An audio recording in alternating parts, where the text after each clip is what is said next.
The evolution of narcissism. From myth to modern psychology, when we hear the word narcissism, we think of self-obsession, arrogance, and even a clinical disorder. But how did our understanding of narcissism evolve? What did it mean to ancient civilizations, philosophers, and modern psychologists? Today we'll explore the etymology of narcissism, the ancient myth of Narcissus, and how narcissism has been perceived throughout history, from ancient rulers to modern leaders, from philosophy to social media. The etymology of narcissism. Where does the word come from? The word narcissism has an interesting linguistic origin, tracing back to Greek mythology. Greek origins. The name Narcissus comes from narc, meaning numbness or stupor. The first psychological use. The term narcissism was first used in 1898 by German psychiatrist Paul Nack, describing excessive self-admiration. Freud's influence, 1914. Sigmund Freud later expanded the concept, linking it to childhood development and personality disorders. The myth of Narcissus, the birth of narcissism. The story of Narcissus, the figure behind the term, is more than just a cautionary tale about vanity. It has deep psychological implications. Ovid's version, 8 AD Metamorphoses. Narcissus was a handsome young man who rejected all romantic advances, including those from the nymph Echo. As punishment for his cruelty and self-absorption, the gods cursed him to fall in love with his own reflection.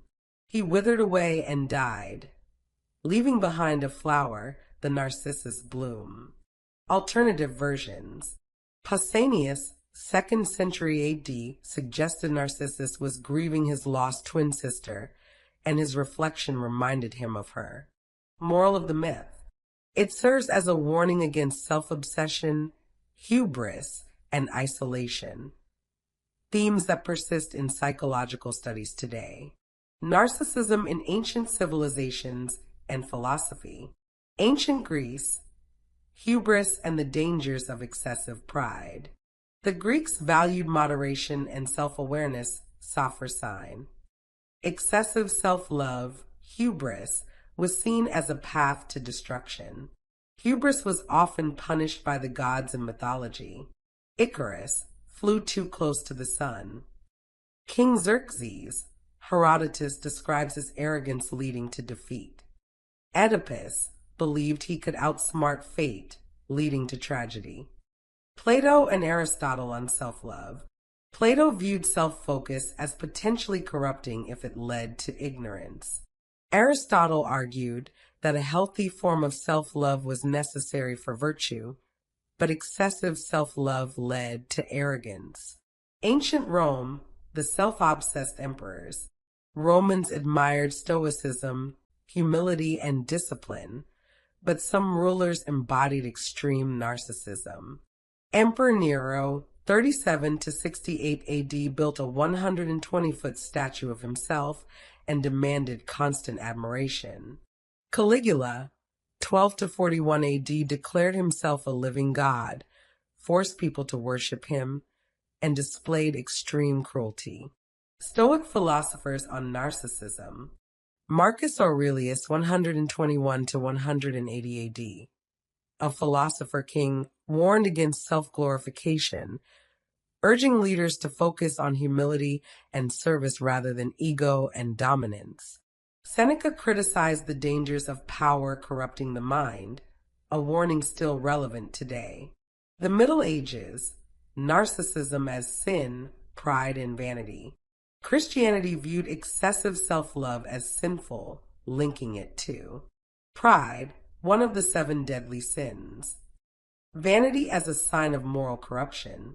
Religious figures warned that self-obsession led to spiritual decay, echoing earlier Greek ideas of hubris. King Louis XIV, the Sun King, was obsessed with his image, commissioning mirrors and grand portraits to reinforce his superiority. The birth of narcissism in psychology. Psychology didn't recognize narcissism as a clinical concept until the 19th and 20th centuries.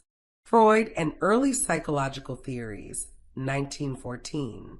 Sigmund Freud introduced narcissism in On Narcissism, defining primary narcissism, a normal stage in child development.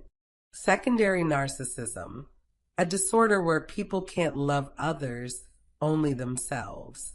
Narcissistic personality disorder, NPD, the clinical definition.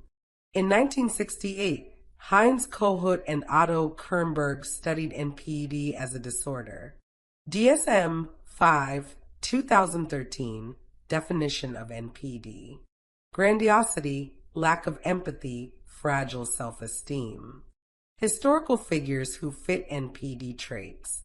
Joseph Stalin required constant admiration, punished critics, and displayed paranoia-driven narcissism. Adolf Hitler. Grandiose sense of self, belief in personal destiny, and extreme inability to accept criticism. Narcissism in the modern era, the digital age. Today, narcissism takes on new forms. While some levels of self-confidence are normal, psychologists warn that modern culture encourages narcissistic behaviors. Social media and narcissism. Studies show that selfie culture, follower counts, and validation loops contribute to increased narcissistic traits. A rise in performative self-love rather than genuine self-esteem. Psychological study 2018, Computers in Human Behavior, found that excessive social media use correlates with grandiose narcissism. Narcissism in politics and leadership. Narcissistic leaders throughout history have risen to power, often using charisma and self-promotion. Studies suggest that political figures with narcissistic traits often gain large followings due to confidence and decisiveness. However, they often struggle with criticism and governing collaboratively. How our understanding of narcissism has changed. The Greeks saw narcissism as hubris, a dangerous trait. The Romans displayed extreme self-worship, especially among emperors. Medieval religions condemned narcissism as vanity and pride. Freud and modern psychology transformed it into a diagnosable disorder. Today, social media, celebrity culture, and politics have brought new forms of narcissism into everyday life. So, has narcissism increased, or is it just more visible? What do you think? Comment below. And if you enjoyed this deep dive, don't forget to like, subscribe, and hit the notification bell for more psychology content. Thanks for watching.